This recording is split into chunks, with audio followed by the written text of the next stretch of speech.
The one and only Jack Massey Welsh, known online as Jack Sucks at Life. Jack Sucks at Life. We've got Jack Sucks at Life. Jack Sucks at Life. YouTuber with 2.5 million subscribers.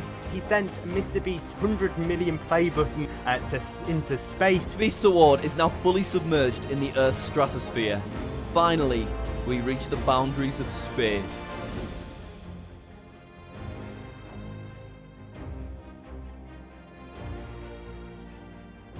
And he has the world record for the most YouTube channels with over 100k. So on behalf of everyone at Guinness World Records, please allow me to present you with this, your official Guinness World Record certificate that does say, Jack Welsh, you are officially amazing. And he owns PewDiePie's 100 million subscriber play button. Oh my god! I cannot believe this.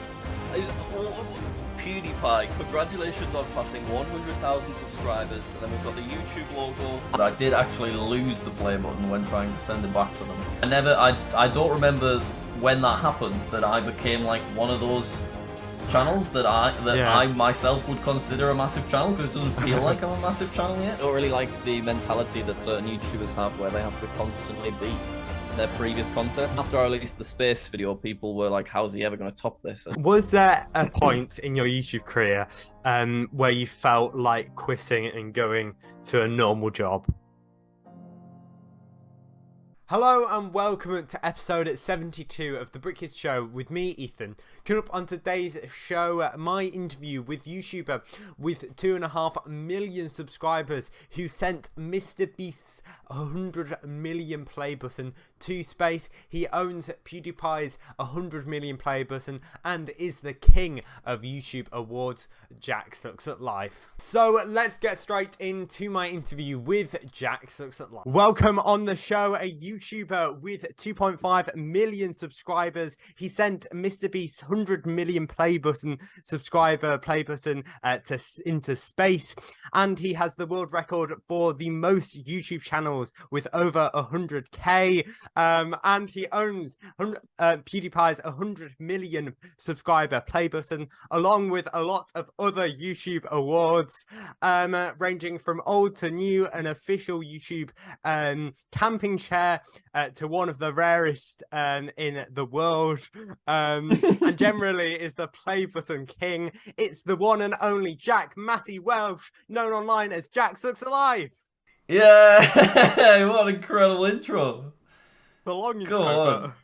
Oh, it was fantastic. That was amazing. Unreal. Yeah, so how are you doing today, Jack? Yeah, I'm really good, thank you.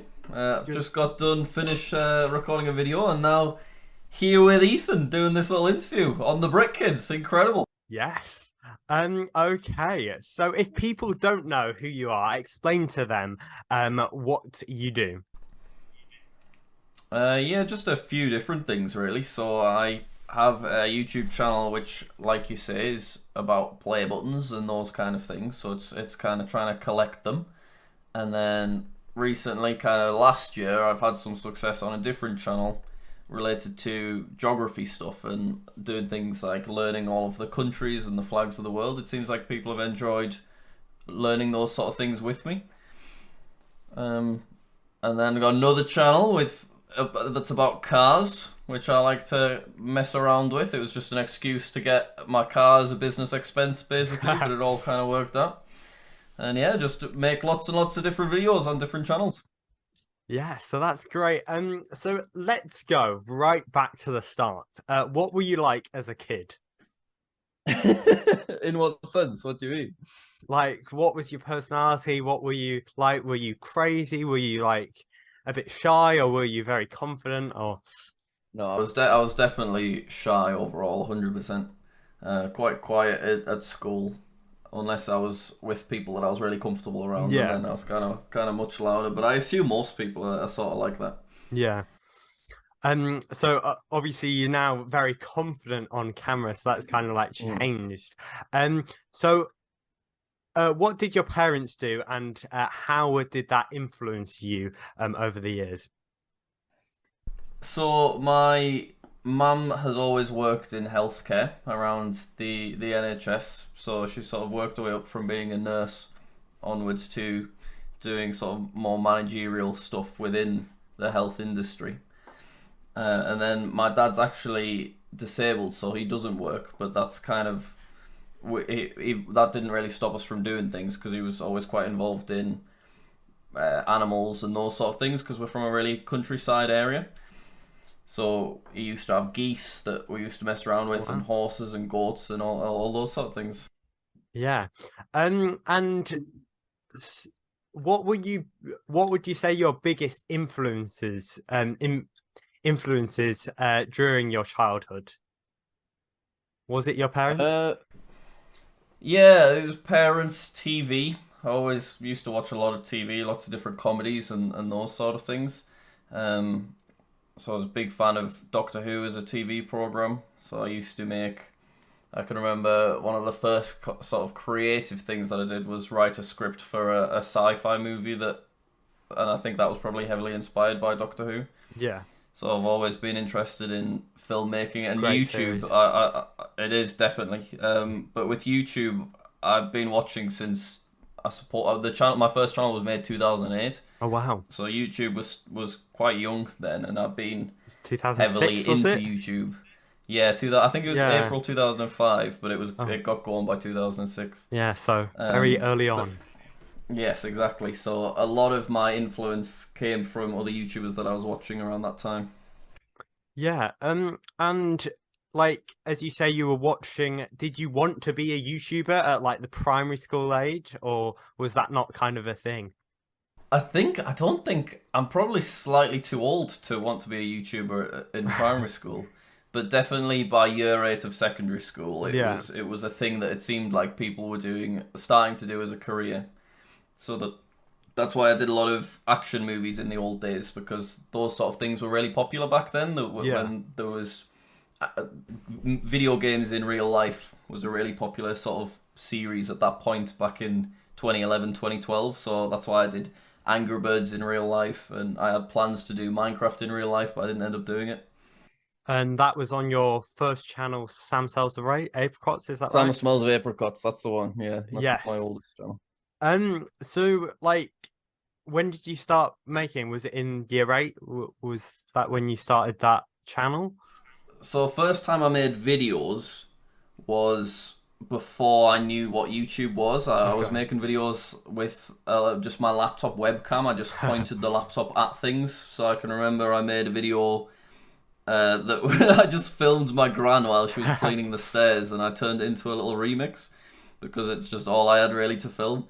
But I did a lot of short films that did go on the Sam Sells Apricots YouTube channel that I filmed with friends after school, but I had since deleted all of them, which I'm so heartbroken about, because I could have done made so many reaction videos.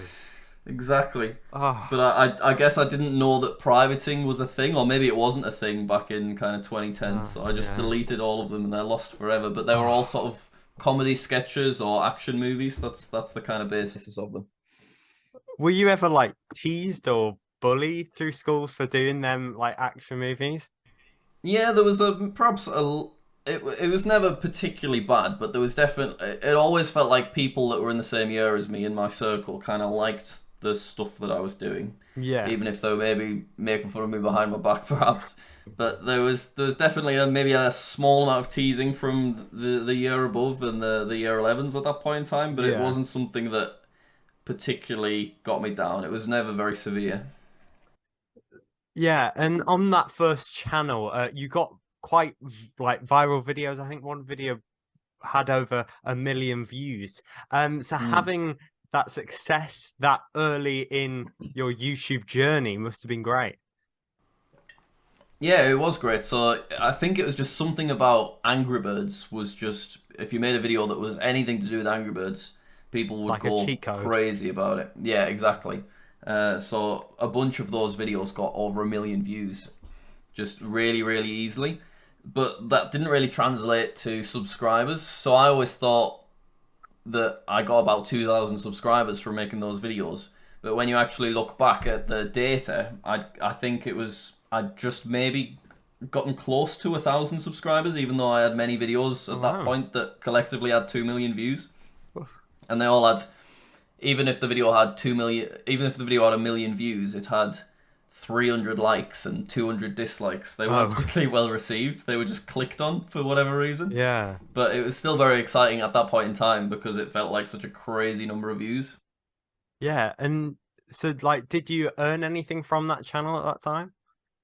Yeah, so I think Samsung's Apricots in its entire history over that kind of, I don't know, 4 years that I was doing videos, I think it earned about £900 in total.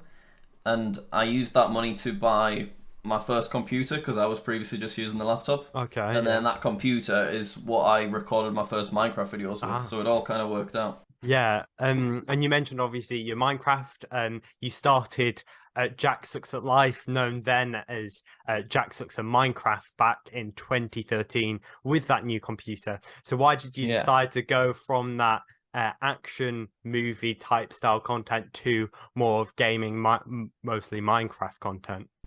Yeah, so I suppose it was just a totally different genre, so I wanted to build up a totally new audience. Yeah. And I knew enough little tricks that I knew I'd be able to kind of hopefully get established on that channel quite quickly. And Minecraft at that point in time, 2012, 2013, similar to what Angry Birds was like, it was just something that was really kind of popping off at that point in time. So I knew if I was sharing my videos in the right places, then they would end up getting a few thousand views. Yeah, you said about that success. You did gain success quite quickly on that channel, and in just over a year after you made it, you were on 50,000 subscribers. So, do you think that is because of Minecraft being so successful? Yeah, I mean, I'm not gonna lie, I cheated right at the beginning. So I used a program that allowed me to automate. There was these things called contacts. Back on YouTube in those days. So you were able to, if you added someone as a contact, they'd get an email and they'd be like, who's this? And they'd click on your channel. So what I did was I used this bot that basically gathered users from popular Minecraft videos. So for example, at this point in time, I was making Minecraft mod showcases. So at that moment, Skydoes Minecraft was the biggest Minecraft mod showcase creator. Yeah. So with my bot, I gathered the names of everyone that had commented on that video, and I automatically added them as a contact, and this program ran through the night on my computer. So it would add maybe, I don't know, 300 people or 500 people that had commented on his video, and then of that 500 people, you'd get maybe half of them would be like, who's this? And they'd click on the channel, so you get 200 views, and then of that 200 views, maybe 10% of them or 5% of them would actually go ahead and subscribe. So it's a program that I used from going from 0 to 8,000 subscribers, I think, was when I stopped using this little cheaty bot. Did people not think it was like a scam or something? YouTube was just more innocent. I probably added thousands and thousands of people just with this little program that I used. Oh, wow. For several months, and it's definitely what got that initial little start. Yeah, I definitely built up an audience of like a few hundred people to begin with, just from automatically adding people as a contact. But then YouTube got rid of the feature, and I realized I know how grateful. I realized I was at a point where hopefully I could maybe grow more authentically now I had that initial little boost. Yeah. So obviously over the next few years, you continue to make mostly Minecraft content until around 2019, where you transitioned into more of the type of things you make today. So why did you stop doing the Minecraft videos? I suppose it's just a case of I'd been making Minecraft videos for so long that I was ready to start trying something new. And then there was also just the fact that I'd perhaps stopped watching Minecraft content as much, because when I first started making it in 2013, I was watching it all the time. I was watching Hunger Games videos and Minecraft mod showcases, whereas by 2018 I was watching commentary videos, channels like Will and E maybe, and I just wanted to have a go doing that sort of thing myself. Yeah, and then when did that real change into videos about YouTube and its awards occur? Yeah, I don't know. I guess it must have been some point in maybe 2019. Yeah, it was when I wanted to get a second silver play button. So I had JackSucksAtLife and I had Sam Smells of Apricots at this point in time. So I encouraged my JackSucksAtLife audience to go and subscribe to Sam Smells of Apricots, which had 9,000 subscribers at that point in time, with the intention of getting a second silver award. But then what I soon discovered after making that initial video was that it was possible to purchase play buttons from YouTube, which at that point it seemed like nobody really knew about other than some large companies. Yeah, I can tell you a date here. It was on, on. the 9th of March 2019, where you uploaded the video talking about how you could actually buy silver play buttons. And do you think of this video like changing your channel for forever? Yeah, definitely. I mean, that video, it went on Drama Alert, which I was just so confused about. It just felt like not the sort of thing that Keemstar would want to talk about, but it must have just been news that nobody really knew about, and for some reason YouTube hadn't really shared it, whereas these days, I think largely responsible to my video, it's quite common knowledge in the YouTube play button area. Yeah. And you're saying these words, I'm saying these words, YouTube play button. And so if your next stage of your career was focused on YouTube play buttons, so for anyone who doesn't know what they are, can you explain what they are? I can, yes. So, YouTube like to give people awards for surpassing certain subscriber milestones. So if you reach 100,000 subscribers, they will give you a silver award, which people can see behind me. Yeah. And it's a very, very nice little thing that people are very excited about. But then when you reach 1 million subscribers, they'll give you a gold version of that award, which is slightly bigger and very prestigious. And then if you get to 10 million subscribers, which not that many channels have, I think these days it's still like 5,000 or something because of how big YouTube is, they'll give you a diamond award, which looks quite a bit different, but it's still a very, very fancy little fella. And then if you get to 100 million, which only maybe 9 channels have done, they'll give you a red diamond award, which looks like the diamond one, but it's just a bit bigger and a bit cooler looking. And with a very special, isn't it, a Baccarat crystal made in this special place in France, isn't it? Yeah, what I didn't realise until recently was that Baccarat crystal is actually slightly mixed with like melted down gold, and that's what makes it so expensive. Yeah, I know. So that's what adds the super bright red colour. Yeah. So you went on from buying that first silver play button, you went on to tricking YouTube into getting a gold play button before you hit 1 million subscribers. And then when you went on to trick YouTube yet again to get a diamond play button, obviously you didn't have 10 million subscribers at the time. You still don't have 10 million subscribers. Nope, nowhere near. But you managed to get a diamond play button with undoubtedly the biggest UK YouTuber boxer, a massive music artist now, KSI's name on it. How did that happen? Yeah, so that was a complicated one. That was the video that kind of I classed that point as when the new era of JackSucksAtLife began in mid 2020. Yeah. It was that video that I feel put me on the radar of a lot of other YouTubers in the UK YouTube community because of just how mental it was. But basically, the diamond play button, obviously we discovered that you could purchase awards. But a friend of mine managed to find the purchase page for a diamond play button. Okay. Apparently, no one had thought about the fact that you could just type the URL in and access the web page, even if you didn't have 10 million subscribers. Just no one at Society Awards had thought of that. So once they worked out what that URL would be, we just had to work out, could we actually buy it or not? And we had to try a few different things, and it seemed like all you needed to do was get a code that said that. So basically, YouTube gave you the option of, if you had 100,000 subscribers, you could get a redemption code to purchase replacement play buttons. Now, this redemption code happened to work for every single award, regardless of your sub count. Okay. So what we did was we entered that code that we had because I had over 100,000 subscribers, and providing you had enough money to actually purchase the Diamond Award, which was $3,000, the purchase actually went through. Now, back at this point in time, I didn't want to put my own name on it, because if they'd looked into it, they'd instantly say I wouldn't have 100,000 subscribers. So I thought, well, I'll put the name of a British channel that does have over 10 million subscribers, and I'll use a really big famous person so that I could potentially get more views out of it. And that's why I went with KSI. Yeah, and so then...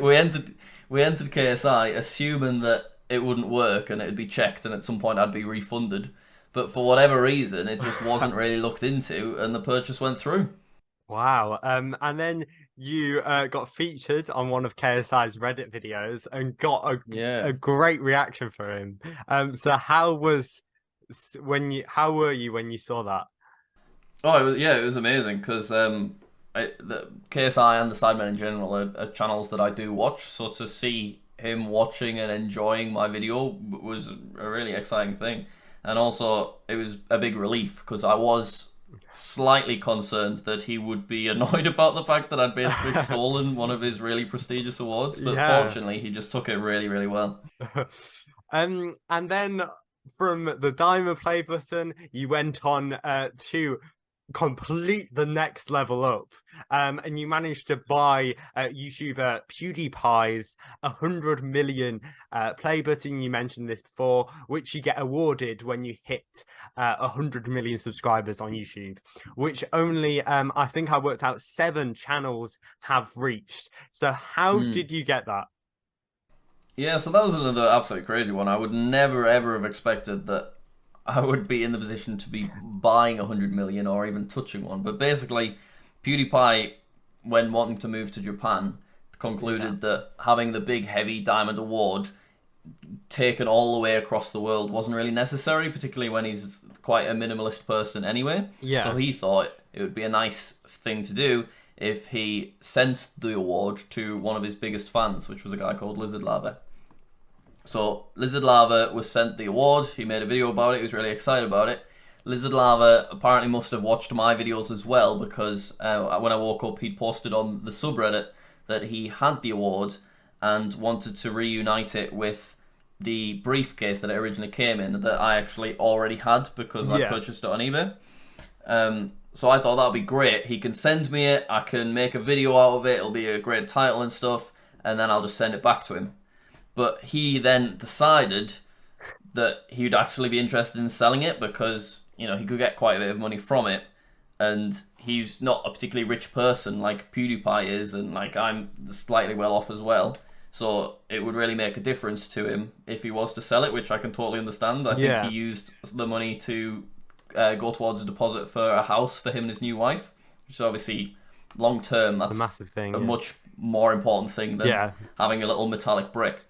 So if I'm offered to buy it, obviously I'm going to say yes, because if I don't buy it, someone else is going to buy it. So I ended up purchasing it instead of just borrowing it, and now it's still sat behind me. And yeah, it's on top of that tower of Playbutters, isn't it? Right there.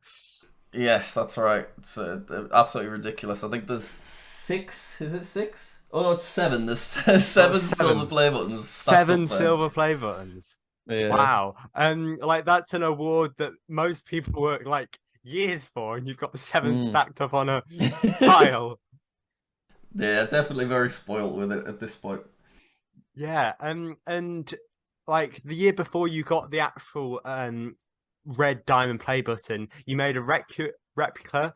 So if I told you then that you'd actually own one, and then in the and then down the line get to handle 2, what would you have said to me? Yeah, so the reason that I made the replica was because I'd concluded that there is absolutely no way I'm ever going to actually get to touch a real one, so we'll just make a replica using the dimensions on the briefcase. So I think it was literally only maybe 4 months later that the stuff happened with PewDiePie's award, but at that point in time, never expected that I would actually be holding on to a real one. Yeah. It must have been an incredible feeling. Yeah, you kind of don't believe it, to be honest. Yeah. It's just you watch Surreal. PewDiePie's video where he unboxes it, and even though I know it is the same one, I'm like, wait, it can't be, is it? Is it? Yeah. You just got pranked. Yeah. So then you got lots of different other play buttons, and then you got a Twitter DM one day from Mhm. the probably the world's biggest YouTuber, MrBeast. And then down the line he gave you $100,000. How did that happen? So yeah, I think MrBeast's just a guy that likes giving other YouTubers opportunities because he's in a position to do so. So it's the fact that all of the things that me and MrBeast have done together, he's initiated is just absolutely crazy to think about when, he's such a big channel in comparison to myself. But yeah, I can only assume that he saw I was making videos about getting lots of channels to 100,000 subscribers and getting lots of silver play buttons, so he just wanted to create a big challenge for me. And I suppose if you were to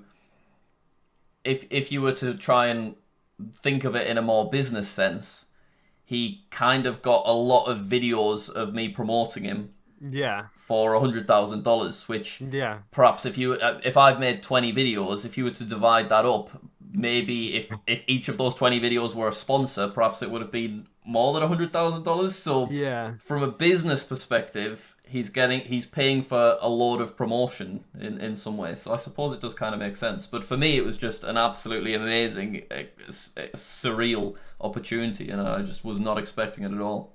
So, if people don't know, what was the challenge and how did it conclude in that $100,000? Yeah, so basically he said that for every subscriber that I get on this brand new channel that he makes, he'll send me 1 cent. I think it was 1 cent. That work out the right maths? So that meant that if I got to 100,000 subscribers, I would get $10,000 from him, and if I got to 1 million subscribers, I'd get $100,000 from him, and that's what that's what the cap was. It was $100,000. But obviously, when he sent that DM, I thought maybe I could get to 500,000. Yeah. But it actually over the course of 12 months, because he didn't set any time limit, and I made sure about that. It actually got to 1 million and reached the top threshold, which was just ridiculous when you think Wow. about my main channel having less than 2 million subscribers at that point in time. Yeah. And also there was no videos on the channel, which is quite a big part of it. So I had to push 1 million people to subscribe to a channel that didn't have any content. Yeah. How did you feel when when Don't Subscribe, that was the name of the channel, hit 1 million? Once again, it was just really, really surreal. So I celebrated the moment with my girlfriend Becky, which was really nice because she'd edited all of the videos in that series. So it felt like quite a collective thing for us. But yeah, I just like all of the weird opportunities that I've gotten on YouTube, but you never kind of believe them. They just happen, and you just respond to it as it happens. But yeah, I still can't work out how it got to 1 million. I'm kind of sad that I don't have 1 million on more channels, to be honest, considering I managed to get 1 million with no videos. Yeah. And like now I've just pulled it up and it has 1.17 million. It has Yeah. 1.17 million. Like it got It has way an over the extra, mark. It has an extra 170,000 that Yeah. it's just slowly gathered. So I assumed that it would dip back under 1 million, but I guess enough people are watching the old series that they're still going ahead and subscribing. Yeah. But I'm not getting any more money from MrBeast. He capped it at the 100,000, God. which I think's fair. So like what was it like when you saw that amount of money in your bank account? How did you feel? So it was because I'm in Britain. Instead of $100,000 popping into my account, it came through as 78,568.69 or whatever. Wouldn't be as good of a title, would it? No, exactly. But it was just very, very surreal because I've never received a singular payment that is that large before, and it saying MrBeast LLC or whatever it was it said as the reference was just very, very bizarre. Could not believe it.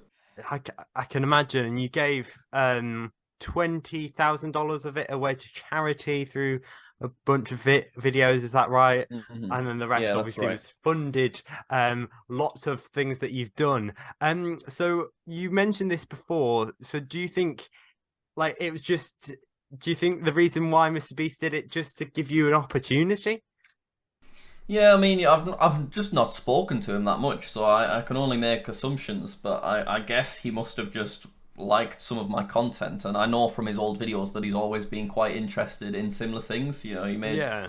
back when he only had a few thousand subscribers, he was making videos about fake play buttons and Oh, no. play buttons in general and those sort of things. So I assume it's just based on the fact that he had the same passions and he just wanted to give me an opportunity and see where I took it.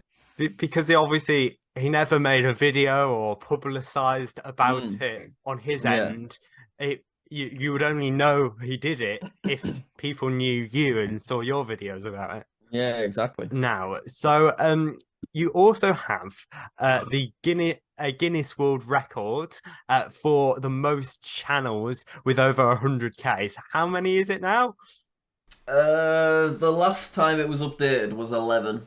11. But I think there's perhaps slightly more channels now, but I've stopped updating it.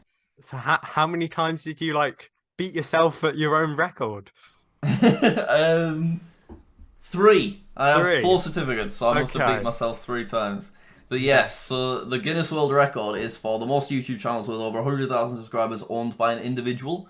But because of that individual term, Yeah. I've concluded that I'm not going to keep updating it because as I expand the business side of things, Yeah. I'm trying to encourage new employees to do more and more tasks. So just today, I'm hoping to start getting some of my editors to start titling and scheduling the videos as instead of just editing them and then me doing all that. Yeah. So it doesn't really classify as an individual anymore. Is my kind of logic. Yeah. So it stays at 11. The world record has been retired, so I'm gonna have to try and get a new Guinness World Record in something else. And is that right? You like rated the world record? Oh, what? Sorry. You like created the world record? Like Yes. the It was record my didn't concept. exist before. No, it didn't. So I had 8 channels when I first applied for the record. So probably not many people think like will know that you can actually create like a world record that you could apply for. Yeah, so you can apply for anything you want. You just have to go through their process, which if you don't have any connections is quite slow. It takes quite a few weeks unless you want to pay lots of money. But if you want to just do a standard application, it's £6 on their website, and you just have to wait, I think it's generally 3 months to find out if you're approved or denied. But a lot of the applications that you make do get denied. A lot of the applications that I've tried to apply for other YouTubers end up getting denied because they're either too specific or they mention things related to gender or nationality, which they don't track those sort of things for in most cases. So you have to try and be quite particular So in you what couldn't records do like you're applying biggest for. UK YouTuber or whatever. Yeah, exactly. So those are the kind of records that I've been working on to apply for my YouTuber record series, but they always get declined because they work on a global level, which is really annoying. Yeah. And obviously you said that you were going to retire the record now. So what are some of your ideas for the next world record you're going for? Well, I promised that I would get a record that relates to socks in some way. Socks. Okay. My socks and my feet feature in this year's Guinness Book of World Records. So I don't know, it's just a weird idea that I had. So there's quite a few sock-related records that seem quite easy. There's things like most socks put on in 60 seconds, most socks taken off in 60 seconds, most socks worn at once, and I think the record's 180 or something like that. Make an interesting YouTube video. Exactly, yeah. So I'm gonna aim for that one this year. I'd love to get one that's unicycle related in some way. Unicycle. But all of the unicycle related records that I've looked at are all really difficult, and I'm not sure I'm actually talented enough to beat them. Yeah, I can imagine. And also you mentioned before that you that you apply for records on behalf of other YouTubers as a series Yeah. on your channel. So what YouTubers have you done it with so far? I think it's just 4 that have got videos out. So we did Tommy in it to begin with, as biggest dedicated Minecraft Twitch streamer, Okay. and I think he had 4 million followers on at the point in time. We did George Not Found, and his was for, so originally he came to me asking if I could get him the record for most watched hot tub streamer, because Okay. he streamed himself in a hot tub. Okay. However, when I went to Guinness to pitch this record, they pointed out that he wasn't actually in a hot tub. He was just in like a pool or a bucket, so it didn't really work. Most So then watched I streamer in a paddling pool. Yes, so then I asked about that one, and they said that was too specific, and they wouldn't accept that.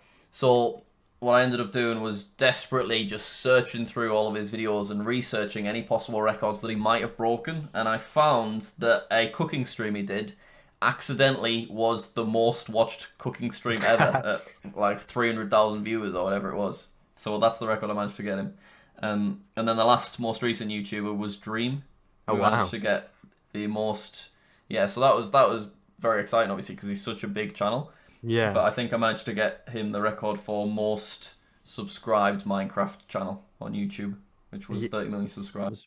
And that record that you mentioned from Dream has now been seen by 41 million views because it is featured in the background of his face reveal video. How was that? Yeah. Seeing that video uploaded, and it was like, I got him that.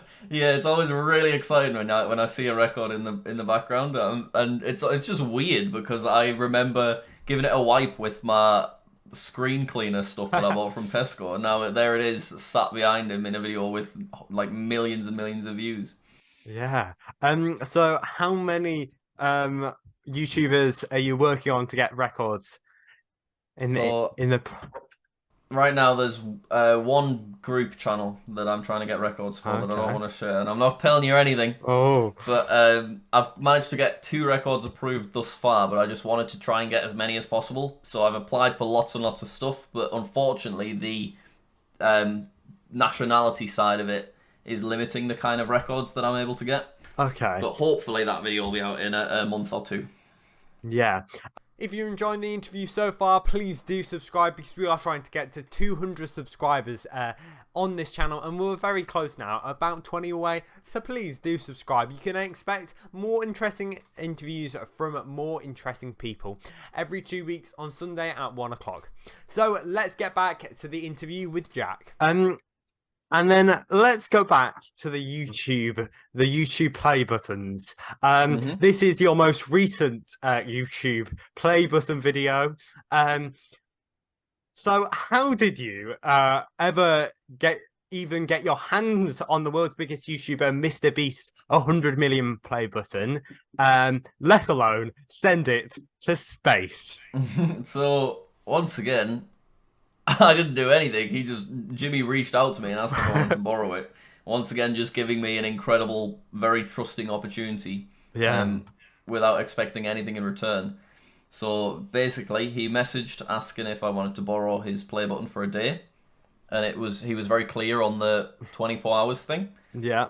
So this created a few issues for me, because originally he said he was going to have someone drive up to my house, hand it to me. Oh, wow. And then 24 hours later, pick it up again. So I would only literally have it for 24 hours. Yeah. Which kind of limited the things that I would be able to do with it. Yeah.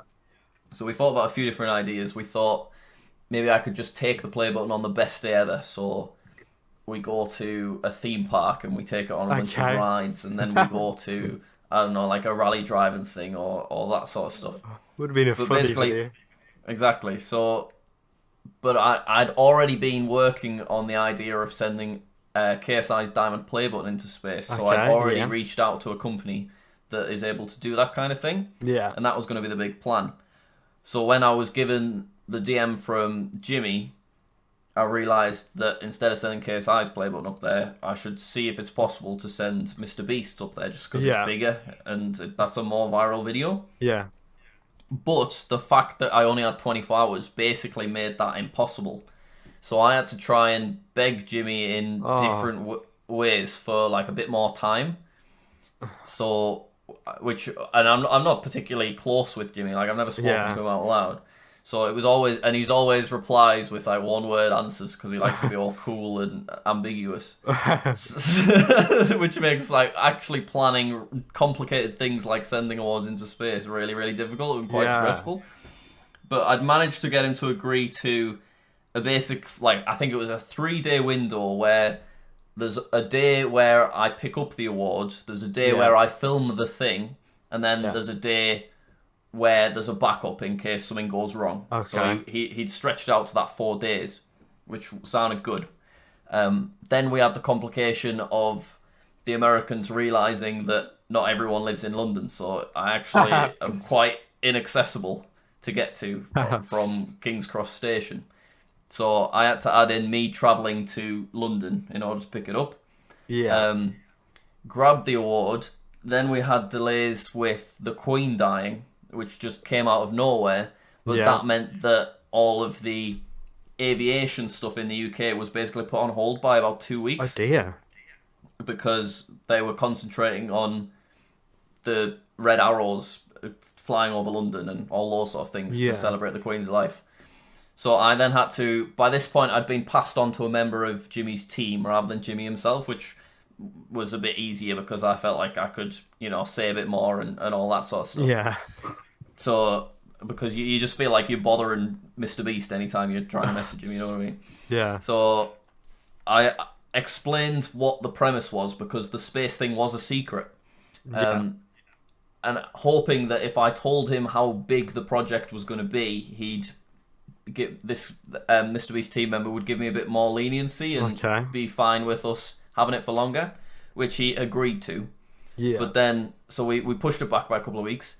But then there was a huge hurricane in Florida, which had all of these weather impacts over in the UK. Everything was working against you. Exactly. So that pushed it back again, and I once again had to grovel to the MrBeast team, asking if I could have the award for more time, and I'm then just feeling really bad about it. Yeah, because they've left the UK without the award, because they were over here filming the Sidemen charity match, so it kind of made sense that they were able to drop it off and pick it up, but they weren't able to pick it up, so I ended up being stuck with the award for, I don't know, maybe 2 months in total. Wow.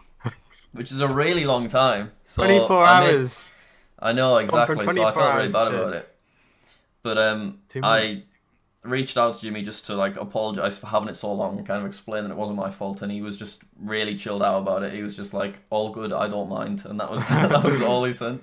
So I made the most of it. I filmed many YouTube shorts, not all of which have even been released yet, and I plan on slowly churning them out. Yeah. But yeah, we managed to send the award into space, and it looked absolutely incredible. It does, yeah. But yeah, you probably sent one of the rarest awards in the world. There are only 7 YouTube channels that have achieved the 100 million mark, meaning there is more Oscars awarded every year than 100 million play buttons ever. Yeah. And you had 2 of them in your hands at the same time. One of them that you own, and then one of them that you sent to space. What? Yeah, no, it's once again just like everything. It's just really surreal. You don't believe that it's actually happening. Yeah. So I have this photo on my phone where our scales are kept in our toilet. Okay. So when I first got both of the awards, I need to weigh them to make sure they're the same weight. So I have this really weird photo of MrBeast's award sat on the floor in my toilet, and PewDiePie's award sat next to it, just right next to each other in a toilet. It's a very weird photo. Yeah, I can imagine. So what was the time scale of that video from like getting the play button or even like pre-production, organizing all the space stuff to it being released? So Jimmy messages me asking if I want to borrow it at the beginning of August. Okay. I think I was given it towards the end of August once we worked stuff out. So We filmed at the beginning of October because that's when, after all the delays, that was the closest that we could do it. yeah, And then I was ready to send it back to them, but they basically just didn't have anyone available to come and pick it up because obviously they need to travel from North Carolina to London, and then I need to go down to London again to meet them. very expensive as well. Exactly, yeah. So because they were so busy with filming videos in preparation for Christmas, they just didn't have anyone that was free to come and pick it up. So because of that, they asked if I wouldn't mind just holding on to it until December. So yeah, it was December by the time I went back down to London and dropped it off with somebody again. Oh, wow. So you held on to it for a while then. Yes, and obviously because I'm the only person that has, as far as we know anyway, I'm the only person that's touched 200 million play buttons at the same time. Yeah. I even made sure that Becky, my girlfriend, wasn't allowed to touch them both. She was only able to handle them separately because I wanted to make sure the whole time that honour was mine. Yeah, so obviously that was one of the biggest videos you've ever done. When I was trying to organise this interview, you were busy with trying to get that perfect. So how long did the editing take of that video? I think Becky was working on it for 2 weeks, perhaps. Wow. Does that maybe sound right? We had quite a few other things going on in our life, so we had to keep stopping and starting on it. But Becky managed to. I mean, all the music and everything and the pacing, I think, is great in the video. She did such a good job. Yeah. And how stressed were you sending MrBeast's Playbutton, probably one of his most valued possessions, into space without him knowing? How stressed were you?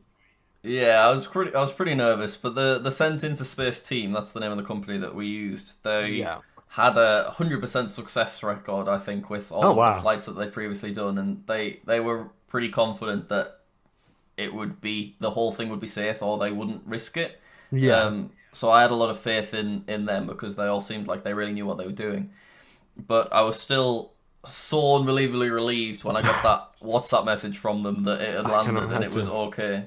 But also at the same time, I knew that the kind of person that MrBeast is, if it had broken in space or broken landing from space, he'd be kind of okay with it because he'd know that there'd be content made from it, and he loves YouTube, he loves content, and I'm sure if he had to, Society Awards would send him a replacement. Yeah. But I was still nervous just because I'm not that close to that team. Yeah, and how did he react when you said you sent his Playbutton in space? So he was in Antarctica filming his when the video released. Yes. So he had no signal the entire 9 days. So I was all excited for his epic response, and I got absolutely nothing from him. But eventually I got. Oh, that must be so sad. Yeah, and everybody was waiting for his response in my comments and they kept checking the video, waiting to see if he'd comment and stuff. Yeah. But he ended up just sending a DM saying that the video was great and that he appreciated it because he's a very nonchalant kind of guy. He's done so much these days that he's probably quite desensitized to particularly epic stuff. But I'm sure the fact that I got an exclamation point and a heart meant that he must have really liked it. Exactly. But you can't get a reaction video out of that one, can you? Exactly, I know. That's what I would have loved, that kind of thing. But I have a feeling at some point it'll be talked about if he's features on a podcast or something in the future. Yeah. I'm sure I can get my reaction video out of him then. Yeah. So can you tell me any secrets from that video? Any little nuggets of information that you didn't share in the two main videos that you did with them? Let me think. Well, I kind of mentioned this in a recent YouTube short, but I did actually lose the play button when trying to send it back to them. Oh no! Which was it was a lot of stress. So because they didn't have anyone available to travel across the world to come and pick it up, I thought, well, I'll just ship it to them and I'll just pay for really fancy insurance and I'll pack it really, really securely. Yeah. So I did that, and then everything seemed fine. It said it would arrive in 5 days, but suddenly, after 5 days, the tracking info just cleared. Oh. There was no record of it anymore. Okay. And I had an AirTag in the parcel so that I could keep track of his location. And basically, it just stopped. It just stayed in Stansted Airport for 2 weeks. Oh no! When it was meant to get there in 5 days, and I was calling people, I was emailing, I was obviously checking the AirTag location every day, just constantly, really worried that something had gone wrong. So stressed. Yeah, exactly. But basically, because I'd put its value as so high, it had all of these issues with customs. So even after I've paid the customs fees, they had all these complications between, sending something that's worth thousands across the country to an individual or to a company. There's just so much boring, like, tax info that they had to fiddle with. Yeah. And because it sat there for so long, it just got returned to me eventually. So I was just really, really worried that because it's been stuck in customs, it might have been opened and not packed back up correctly, or it could have been bouncing around in lorries and all those sort of things, and something could have got damaged, even though I'd done everything I could to keep it safe. So I was so unbelievably relieved when it arrived back at my house and I opened it up and it was totally fine, because the box that it arrived in had really gotten battered up over the last 2 weeks. But fortunately, I'd really, really packed it so well. I can imagine that might have been like that probably would have been like the most stressful part of the process, because it was like completely out of your hands. You couldn't do anything about it. Exactly, yeah, and you just felt really bad that you were messing people around when they'd, trusted you with something. But fortunately, it all worked out, and they decided, let's not risk sending it again, and instead they just waited until someone was available to come and pick it up. Yeah. So if someone asks you what you do as a job and they didn't know what YouTube was, what would you say to them? Oh god, it would be so difficult explaining my videos to someone that didn't know YouTube, seeing as all of my videos are about YouTube. Yeah. So I'd possibly pretend that my main channel didn't exist because it's too hard to explain, and I'd maybe just explain the car channel, and I'd just say it's kind of like Top Gear, where we just review stuff related to cars. Or maybe I'd talk about the geography channel and explain that I'd probably just simplify it and say that I teach geography related stuff online. Maybe that could work. Because the main channel, how can you explain I make videos about YouTube on YouTube to someone that doesn't know anything about YouTube, you know what I mean? Yeah. So obviously in this YouTube space, have you ever felt imposter syndrome? Yeah, it's definitely, because I would always set a goal with views per video. Yeah. Where it was 10,000 views per video was like a goal for a really long time. And then when that started happening each time, you set the goal at 100,000. And I never really officially set a goal for 1 million views per video, but quite a lot of the videos on JackSucksAtLife these days get 1 million views per video. And when I look at other YouTube channels that get 1 million views per video, I always think that they're really massive channels. Yeah. But I don't remember when that happened, that I became like one of those channels that I myself would consider a massive channel, because it doesn't feel like I'm a massive channel yet. Yeah. So, and all of the strange opportunities that I've had, like being offered the Red Diamond Playbutton and getting PewDiePies, and none of it really feels legit. And it all just feels, sometimes I don't like how much, I feel like I'd earn too much for the amount of work that I'm putting into things compared to so many people that work so much harder. But what am I supposed to do about that? It is definitely a really weird thing. Yeah. And obviously you have lots of different channels and you make a lot of videos per week on all of them YouTube channels. So have you really like, a lot of creators take weeks, even a week or months at a time off because of creator burnout, but you are very consistent as such and you pump out loads of videos per week. So have you ever experienced that creator burnout? Yeah, there's definitely been times where I've just not had an idea for a main channel video, But I think since slowing down the amount of uploads that I'm doing on JackSucksAtLife and instead just focusing on them being slightly different, larger concepts, it's been a long time since I've not had at least 3 more ideas in my head that I know I'm going to work on.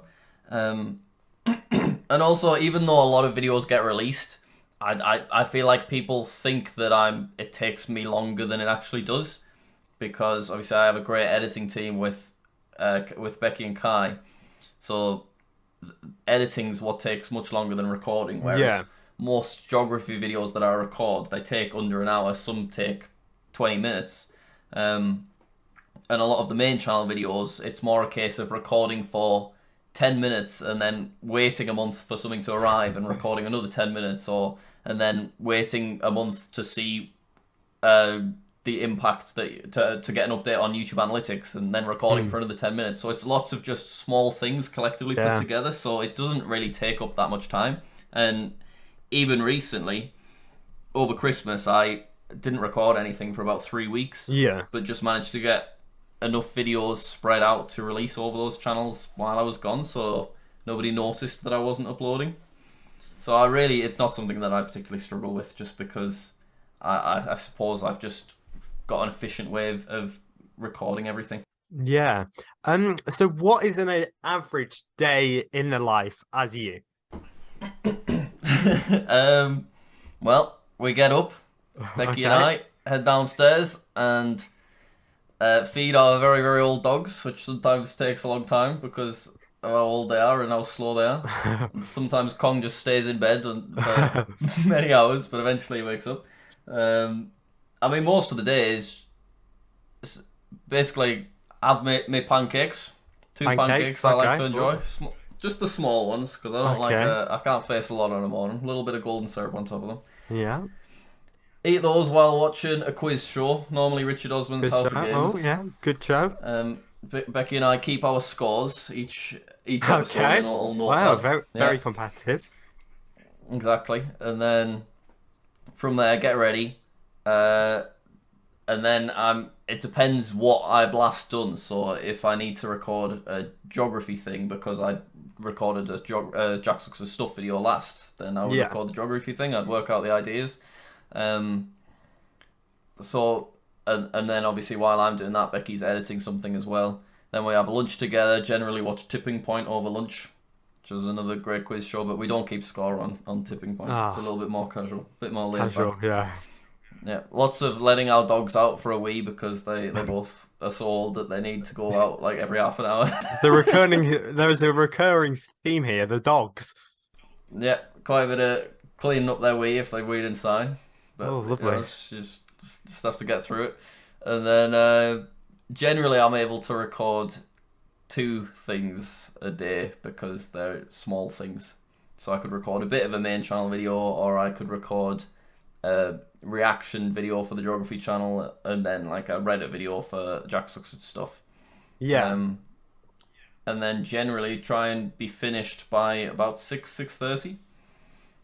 Yeah. And then from that point, I don't really like doing any kind of YouTube stuff. I like to just focus on having a nice evening.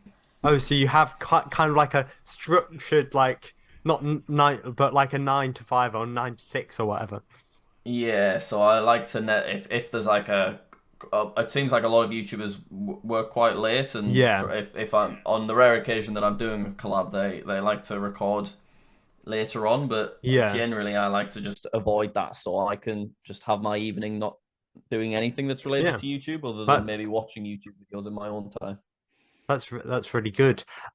So like, how do you feel about being known as the Playbutton guy? So yeah, I mean I like being a Playbutton guy because I'm proud of the videos that I've got, but I also would like to definitely this year I'm conscious of continuing with the Playbutton videos because they're so successful, but also wanting to try totally new things that are still bigger projects. So I'm hoping that by the end of this year I won't necessarily just be the Playbutton guy. Okay, right. What? But if I am, I can live with that. It's still a nice thing to be. What like type of categories of like videos are you looking into doing? this year? So I'd love to do more stuff related to traveling. So maybe start with stuff that's within the UK. So I could perhaps go to weird named places in the UK as a Yeah. video, just traveling around different things. Or I could sleep. I could spend 24 hours inside of my car, just trying to do different challenges from within the car. Yeah. I really like animals, and for my birthday last year, I had a bunch of exotic animals come to my house, and I just like stroked them and petted them. So there was Yeah. snakes and skunks and all Oh, those sort wow. of things. So it'd be really fun to do a video that related to animals in some way, because Yeah. it does seem like it could be possible to spend 24 hours with exotic animals and the scary animals or those sort of things. So that's definitely on my to-do list for this year.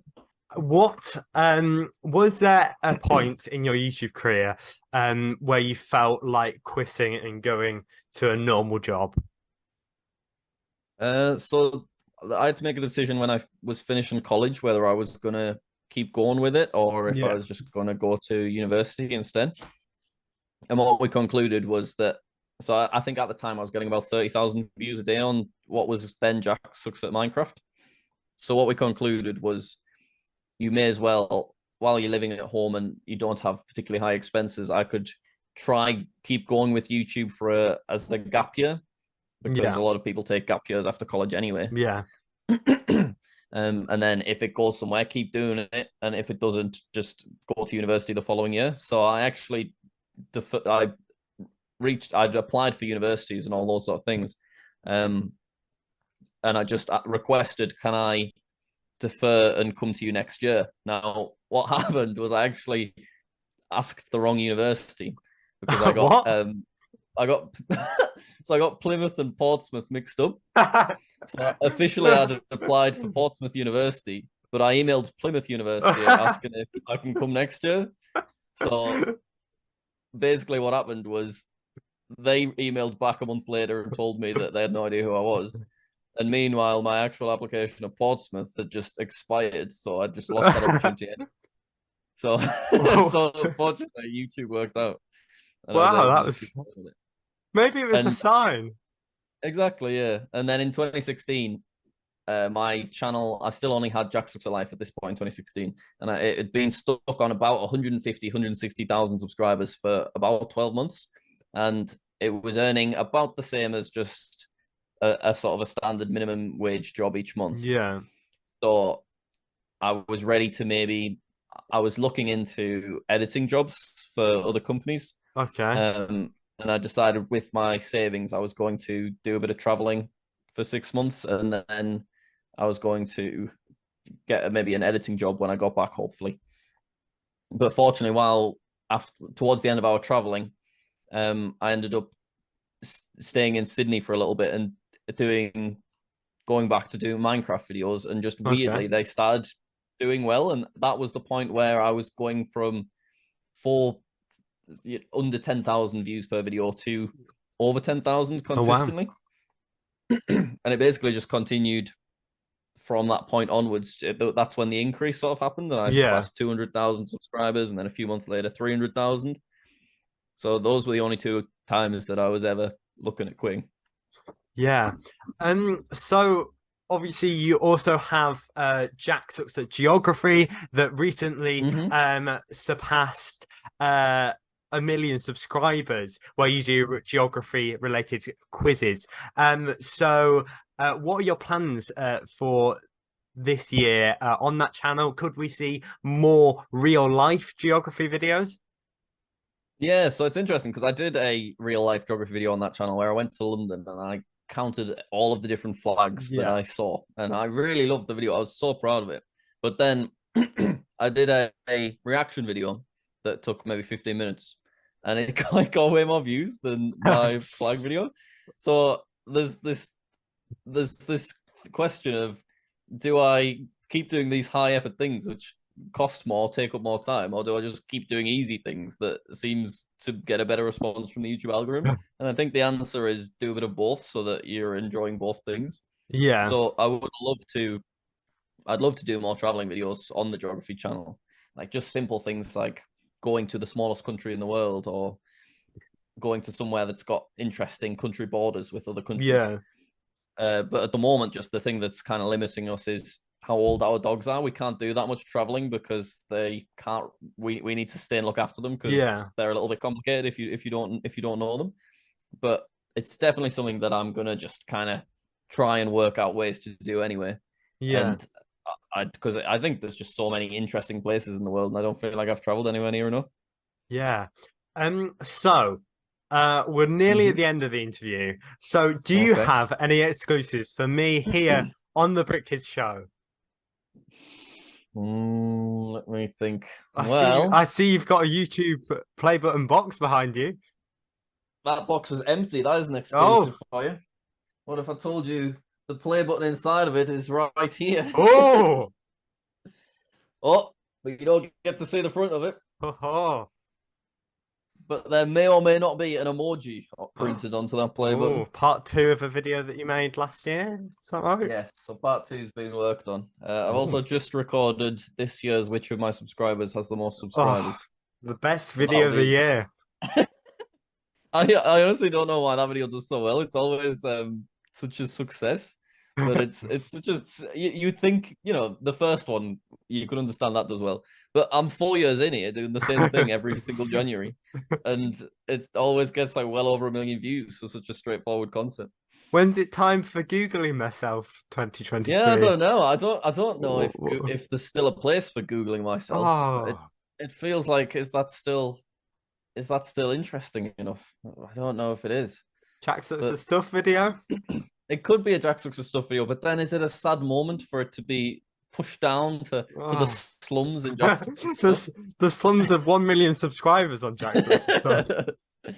I think it depends how desperate I get. I definitely this year want to do some filler videos on JackSucksAtLife, like the Googling myself thing. Yeah. Because there's not necessarily, I don't need to always wait until it's, I don't really like the mentality that certain YouTubers have where they have to constantly beat their previous concept. Yeah. Because after I released the space video, people were like, how's he ever going to top this? And realistically, I'm probably not going to top it for a while. Yeah. So I'd rather just release, you know, something which I think is good. And occasionally there'll be videos that are really big, and occasionally there'll be videos that are still fun, but definitely much smaller scale.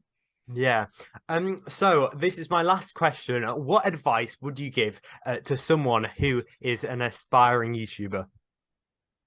I think you definitely just need to make lots and lots of videos, because you pick up stuff, you work out ways to make videos more efficiently. I mean, you work out how to talk better and say things.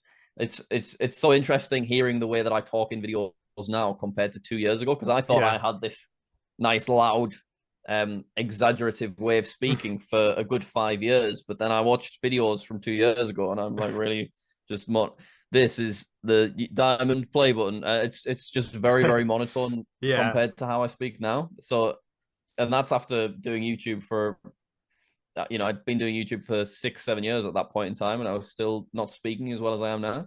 So you just got to keep making videos, because that's how you learn how to make better ones. Just constantly uploading and trying different things, and keep doing the things that work and stop doing the things that don't work.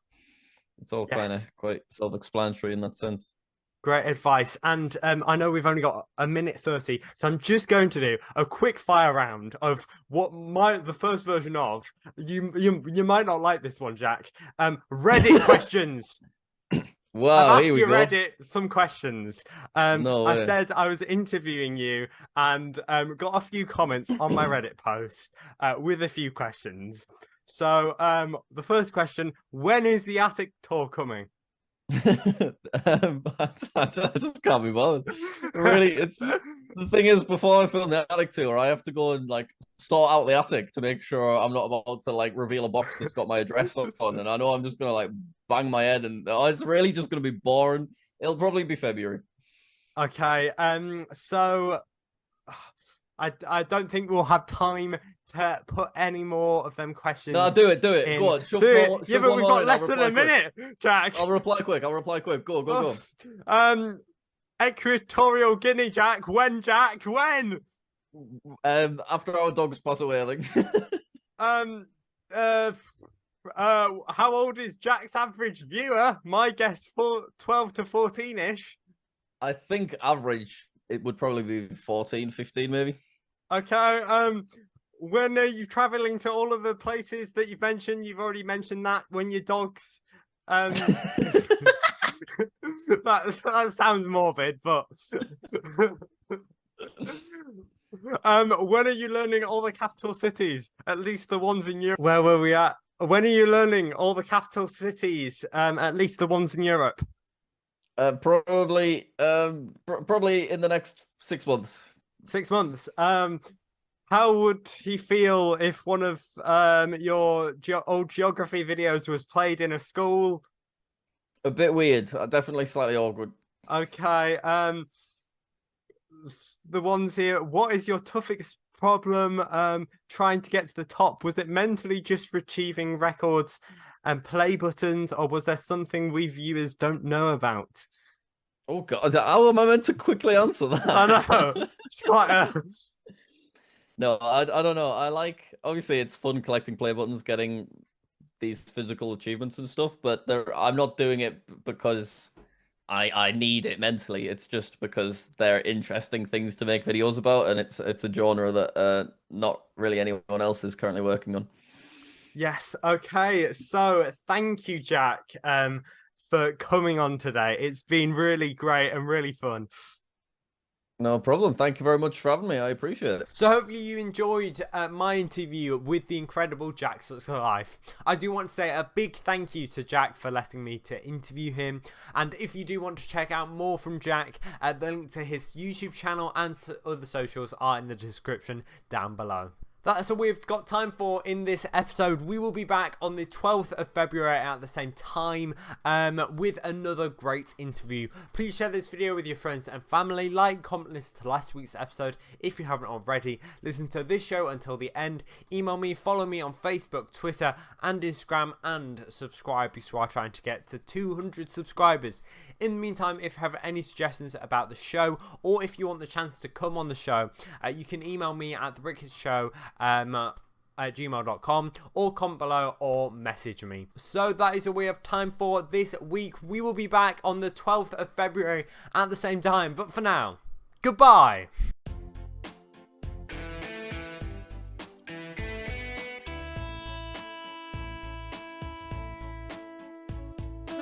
Bringing you a kid-friendly radio show. Every Saturday afternoon on YouTube. Broadcasting live at 1 o'clock. Broadcasting